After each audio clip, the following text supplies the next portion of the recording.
आज हम आप लोग को डीएनए के बारे में आपको डिस्कस करेंगे कि डीएनए जो होता है it is a one type of genetic material. ये क्या है? आनुवंशिक इकाई है जो आपको प्रायः मोस्टली आपको यूकेरियोटिक सेल्स में मिलती है। ये आपको मैं डिस्कस किया था। इसके बाद आपको मैं बताया था कि जो डीएनए होता है वो कहाँ कहाँ पाया जाता है। तो जो डीएनए है वो आपको कहाँ पाया जाता है जी? न्यूक्लियस के अंदर पाया जाता है।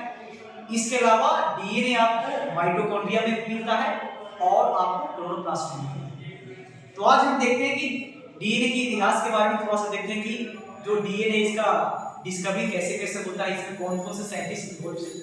तो सबसे पहले हम देखते हैं कि नाम आता है फ्रेडरिक मेस्टर।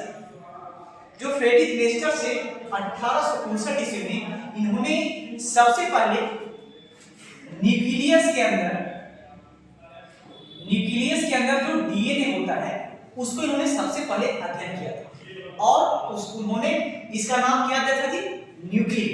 उन्होंने इसका नाम क्या दिया था? न्यूक्लियस दिया था।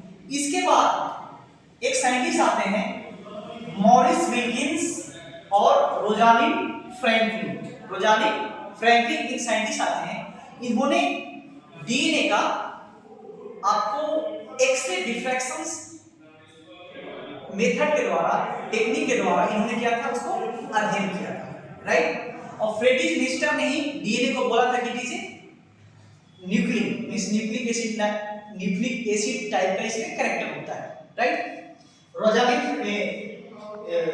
विल्किंस और रोजालिंड फ्रैंकलिन ने एक्स-रे डिफ्रैक्शन टेक्निक के द्वारा डीएनए को अध्ययन किया। और एक और साइंटिस्ट आते हैं इसके बाद, जेम्स वाटसन आते हैं और फ्रांसिस क्रिक आते हैं, जो कि आपको ईयर आपको 1953 ईस्वी में इसी एक्स-रे डिफ्रैक्शन के आधार पर इसने बताया था कि जो डीएनए होता है, डीएनए वो क्या होता है जी? द्विकुंडली नमूना, यानी कि डीएनए की जो श्रृंखला होती है किस तरह होती है जी? द्विकुंडली नमूना को इसने टेस्ट किया था और इसी कारण इनको क्या किया था? नोबेल प्राइज दिया गया था, राइट। तो इन्होंने जो द्विकुंडली जो नमूना दिए थे उसके कुछ आपको पॉइंट्स जो आपको मैं डिस्कस किया, राइट। इसमें क्या होते हैं जी? कुछ पॉइंट्स आपको डिस्कस किया, ठीक, कि जो डीएनए होता है पॉलीन्यूक्लियोटाइड्स का बना होता है, राइट। इसमें जो नाइट्रोजनस बेसेस होते हैं वो क्या होते हैं? प्यूरिन और पाइरीमिडीन होते हैं। प्यूरिन भी दो तरह के होते हैं और पाइरीमिडीन भी दो तरह के होते हैं, आपको बताया मैं। जैसे प्यूरिन में क्या होता है? एडेनिन और प्यूरिन में एडेनिन और थायमिन होता है, राइट। और पाइरीमिडीन में गुआनिन और साइटोसिन होता है। फिर मैं आपको बताया कि जो नाइट्रोजनस बेसेस होते हैं ए और डी, वो क्या होते हैं? एक दूसरे से दो हाइड्रोजन बॉन्ड के द्वारा जुड़े होते हैं और गुआनिन साइटोसिन के द्वारा तीन हाइड्रोजन बॉन्ड के द्वारा जुड़े होते हैं। और इसमें इसी मॉडल में आपको एक बीच का जो डिस्टेंस होता है 3.4 नैनोमीटर का होता है, ये मैंने आपको बताया।